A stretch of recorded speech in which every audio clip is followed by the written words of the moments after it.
Olá a todos, quero cumprimentá-los com a graça e a paz de nosso Senhor Jesus Cristo.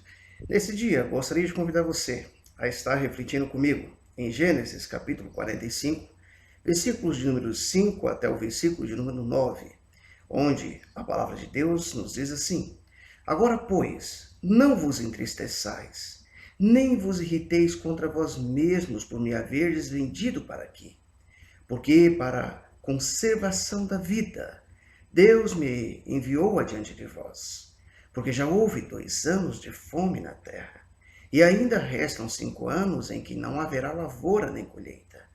Deus me enviou adiante de vós, para conservar a vossa sucessão na terra, e para vos preservar vida por um grande livramento.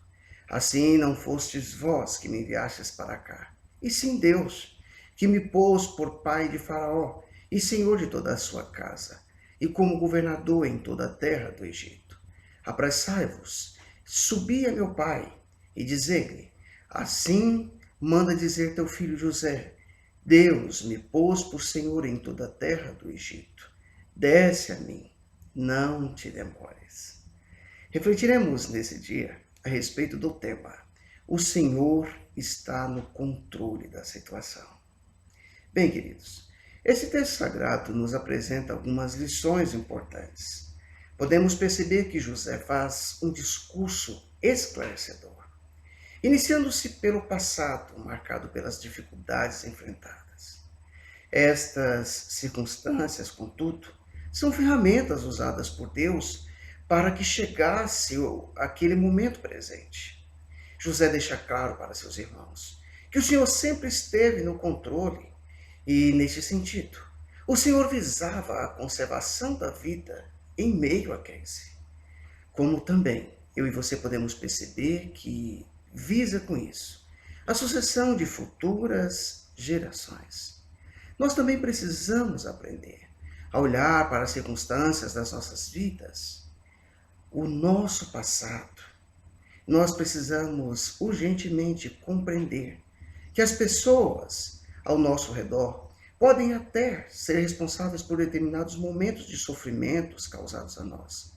Contudo, o Senhor usa esses sofrimentos para cumprir os seus propósitos. O apóstolo Paulo, na sua carta escrita aos Romanos, no capítulo 8, versículo de número 28, vai nos falar de uma forma bem resumida o que isso significa.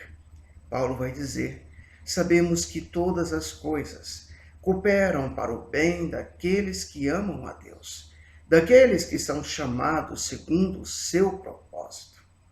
Mas a segunda lição que esse texto nos apresenta é que o nosso tempo presente não deve ser marcado pelas mágoas ou o rancor do passado. A exemplo de José, precisamos provar da graça de Deus, o qual não nos trata segundo os nossos pecados, uma vez que os confessamos e os abandonamos. Nós podemos, no tempo presente, ser o agente de Deus para a preservação da vida. E, de certa feita, eu e você poderemos, inclusive, fazer a exemplo daquilo que José fez, alimentarmos o povo de Deus com o mais precioso alimento, que é a palavra de Deus.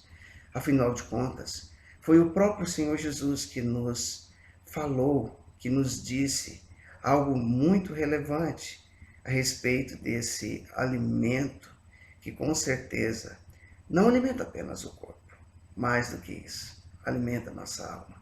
E Jesus disse, isso está registrado no Evangelho de Mateus, capítulo 4, versículo 4.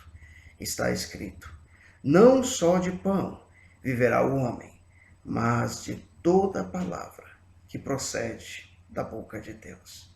Mas, por fim, a terceira lição que aprendemos é que o nosso futuro pode ser incomparável, pois já temos o entendimento do passado, compreendemos o tempo presente e o nosso futuro pode ser glorioso, desde que o Senhor faça parte de cada etapa.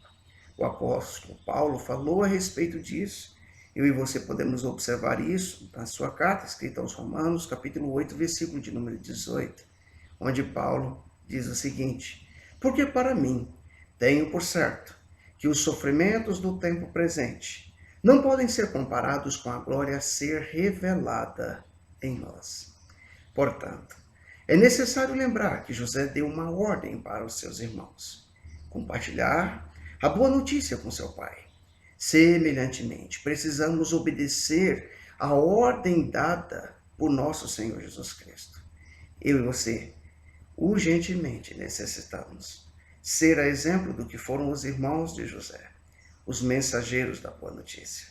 E eu quero finalizar com essa incumbência que Jesus nos deu, de dar essa boa notícia. E isso está registrado no Evangelho de Mateus, capítulo 28, versículos de número 19 e 20. Ide, portanto, fazei discípulos de todas as nações, batizando-os em nome do Pai, do Filho e do Espírito Santo, ensinando-os a guardar todas as coisas que vos tenho ordenado. E eis que estou convosco todos os dias, até a consumação dos séculos. Que Deus em Cristo abençoe poderosamente a sua vida. Tenha um bom dia.